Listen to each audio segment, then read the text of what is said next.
Cricket की दुनिया यानी गेम ऑफ क्रिकेट में आपका स्वागत है।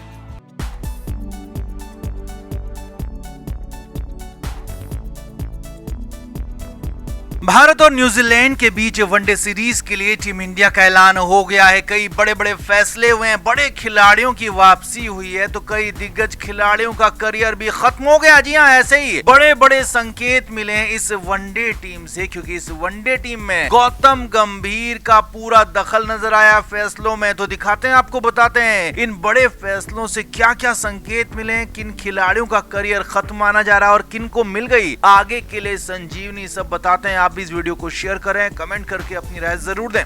तो आप सभी को टीम के बारे में तो पता लग ही चुका होगा कि कौन कौन खिलाड़ी भारतीय वनडे टीम में चुने गए हैं, लेकिन अब इस टीम के कई तरह के मायने भी निकाले जा रहे हैं कि आखिर इस टीम में किसे चुना गया है, किसे नहीं चुना गया। तो पहले जिन खिलाड़ियों को चुना गया है उनकी बात करते हैं, जिनको संजीवनी मिली है। तो यहाँ पर लंबे समय बाद मोहम्मद सिराज की वापसी हुई है, तो एक तरह से सिराज के लिए संजीवनी है, क्योंकि सिराज लंबे समय से व्हाइट बॉल क्रिकेट से दूर थे, तो अब वो वापसी करेंगे और सिराज के लिए आगे T20 वर्ल्ड कप में भी जगह बनाने का मौका होगा। भले ही वहां स्क्वाड तय हो चुका है, लेकिन अभी भी सिराज अच्छा प्रदर्शन करते हैं तो रिप्लेसमेंट के तौर पर वो आ सकते हैं। पंत लंबे समय से टीम में जरूर है, लेकिन मैच नहीं खेल रहे हैं, इसीलिए अब ऋषभ पंत की जब कोई गलती ही नहीं थी तो उन्हें टीम में बरकरार रखा गया है। और इसका ये भी मतलब है कि ऋषभ पंत अभी भी लगातार टीम के दूसरे विकेट कीपर बने रहेंगे। रविंद्र जडेजा, जिनके करियर को लेकर सवाल खड़े हो रहे थे, उन जड्डू को भी टीम में चुना गया है, यानी कि जडेजा का वनडे करियर फिलहाल खत्म नहीं होने वाला है। जडेजा अभी टीम में बने रहेंगे और सबसे बड़ी बात है कि जड्डू यहाँ पर अक्षर पटेल की जगह पर है। जी हाँ, अक्षर पटेल टीम में नहीं है, हालांकि उन्हें आराम दिया गया होगा, लेकिन जडेजा भी टीम में बने हुए। अगले नाम है नीतीश कुमार रेड्डी, जो कि टीम में लंबे समय से हैं, खेल नहीं रहे लेकिन वो भी बने हुए हैं। तो यानी कि नीतीश कुमार रेड्डी अभी भी प्लानिंग का हिस्सा है, वो अभी भी टीम में पूरी तरह से इन्वॉल्व है, तो नीतीश कुमार रेड्डी की जगह भी बरकरार रखी गई है। अगले नाम है जायसवाल। जी हाँ, यशस्वी जायसवाल को भी लग रहा था कि यहाँ पर टीम से बाहर किया जा सकता है, स्क्वाड से बाहर किया जा सकता है, क्योंकि टॉप ऑर्डर में किसी विकेट कीपर को चुने जाने की यहाँ पर बातें कही जा रही थी, लेकिन फाइनली जायसवाल को भी जगह मिल गई है। जायसवाल ने पिछली सीरीज में शतक भी लगाया था, हालांकि उन्हें प्लेइंग 11 में जगह यहाँ नहीं मिलेगी क्योंकि रोहित शुभमन ओपनिंग करेंगे, तो ऐसे में लेकिन जायसवाल बने हुए हैं। तो इसका ये भी मतलब है कि लॉन्ग टर्म के लिए जायसवाल व्हाइट बॉल क्रिकेट में अभी भी टीम इंडिया के लिए पूरी तरह से फेवरेट बने हुए हैं। अब जिन खिलाड़ियों का करियर खत्म माना जा रहा है, या कहें कि वनडे करियर अब इनका आगे नहीं बढ़ने वाला है, तो वो भी आपको बताते हैं। तो पहला नाम है मोहम्मद शमी। जी हाँ, कई तेज गेंदबाजों को चुना गया है, जिसमें मोहम्मद सिराज तक की लंबे समय से वापसी हो गई, प्रसिद्ध कृष्णा, हर्षित राणा, यहाँ तक कि अर्शदीप को भी चुना गया, लेकिन मोहम्मद शमी को नहीं चुना गया। और इसका साफ मतलब ये है कि अब मोहम्मद शमी से आगे टीम इंडिया बढ़ चुकी है। गौतम गंभीर और अजीत अगरकर अब शमी के बारे में विचार तक नहीं करना चाहते हैं, तो फिलहाल ये तय हो गया कि अब शमी की वापसी नहीं होने वाली है, बहुत मुश्किल होने वाली है। दूसरे नाम है हार्दिक पांड्या। जी हाँ, चौंकाने वाला नाम जरूर है, लेकिन हार्दिक पांड्या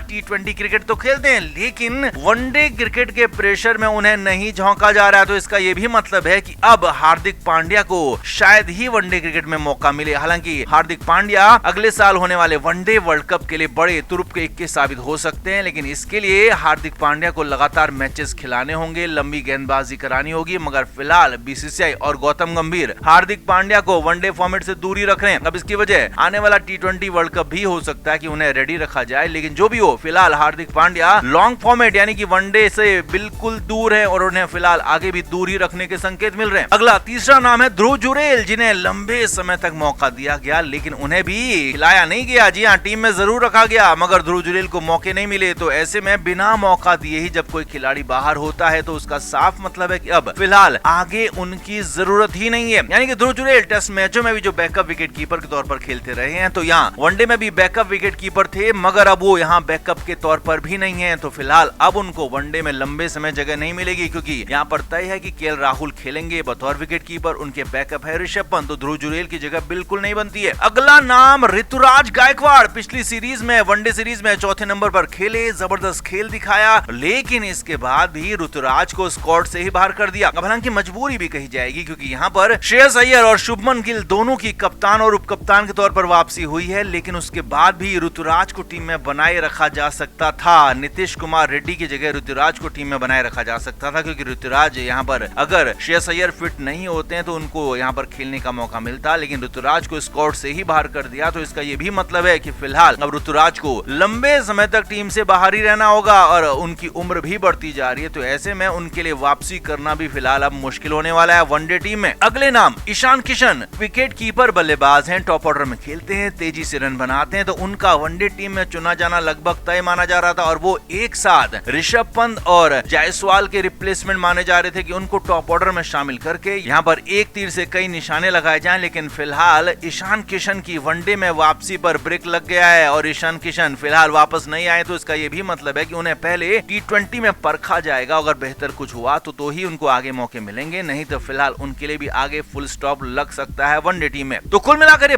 बड़ी बातें हैं, बड़े संकेत यहाँ पर मिले हैं। फिलहाल 5 खिलाड़ियों के लिए आगे के रास्ते मुश्किल नजर आ रहे हैं, तो वहीं 5 ऐसे भी खिलाड़ी हैं जिनको यहाँ पर संजीवनी मिली है। तो आप इस पर क्या कहेंगे? आप भी कमेंट बॉक्स में अपनी राय जरूर दें, वीडियो को शेयर भी करें।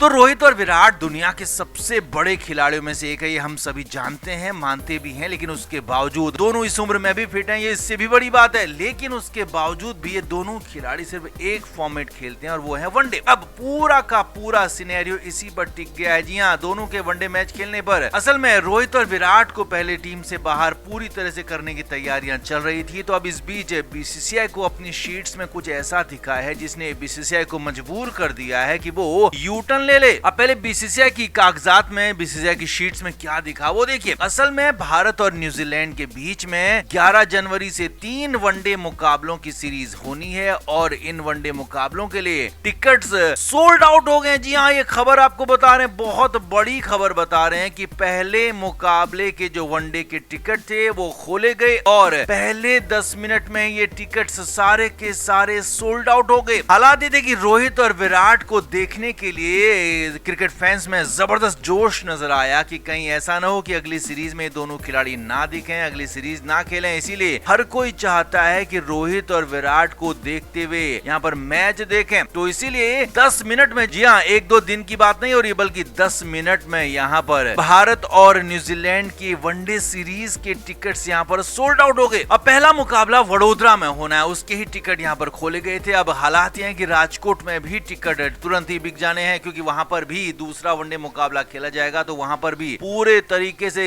फैंस तैयार हैं टिकट्स खरीदने के लिए। अब यही शीट्स दूसरी तरफ देखिए, दूसरी तरफ जो भारत में T20 वर्ल्ड कप होना अगले महीने, सिर्फ 1 महीने का वक्त बचा है, लेकिन अभी तक 10% टिकट्स भी नहीं बिके हैं। ये बड़ी खबर आपको बता रहे हैं। आईसीसी इन टिकट्स को बेचता है, लेकिन बीसीसीआई पूरा दखल है, क्योंकि बीसीसीआई इस बार होस्ट है T20 वर्ल्ड कप का। लेकिन आईसीसी T20 वर्ल्ड कप के 10% टिकट भी अभी तक नहीं बिके और यह हाल तब है जबकि भारत में मैचेस हो रहे हैं, भारत में वर्ल्ड कप होगा, भारत के मुकाबले यही होंगे घरेलू जमीन पर। उसके बावजूद विदेशी या कहें कि बाकी छोटी टीमों के मुकाबले को तो बहुत दूर की बात है, भारत के मुकाबलों के टिकट भी 10% तक नहीं बिके हैं। और हालात ये हो सकते हैं कि आईसीसी स्टूडेंट्स को फ्री पास जारी कर सकती है, क्योंकि टिकट जब कोई खरीदेगा नहीं तो सीटें खाली नजर आएंगी, स्टैंड्स खाली नजर आएंगे। तो ऐसे में आईसीसी ये बड़ा फैसला ले सकता है कि मुफ्त में स्टूडेंट्स को मैच दिखाया जाए। क्रिकेट के हर नए अपडेट के लिए गेम ऑफ क्रिकेट को सब्सक्राइब करें और उसके बाद